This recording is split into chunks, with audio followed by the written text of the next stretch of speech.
Hello good morning જય શ્રી કૃષ્ણ. તો આજે આપણે ધ ઓજી ઓરિયો શેક બનાવીશું. તો ઓરિયો શેકમાં બિસ્કિટ આપણે લઈ લીધા છે, ઓરિયો બિસ્કિટ, અને એને છે ને મિક્સર ગ્રાઇન્ડરમાં લઈ લીધા છે ક્રશ કરવા માટે, અને થોડી ડેરી મિલ્ક એની અંદર નાખી દીધી છે. ડેરી મિલ્ક નાખ્યા પછી આમ તો તમે કડક પણ લઈ શકો, ડેરી મિલ્ક મારી ઓગળી ગઈ હતી. પછી મેં એની અંદર આખું મિલ્ક નાખી દીધું છે, એક આખી થેલી, અને મિલ્ક નાખ્યા પછી થોડી અંદર આઈસ નાખી છે.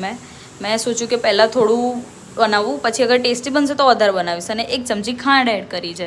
પછી તેને ગ્રાઇન્ડ કરી લીધું હતું મેં ફટફટ, કારણ કે મને ભૂખ બહુ લાગી હતી એટલે મને થોડી ઉતાવળ હતી.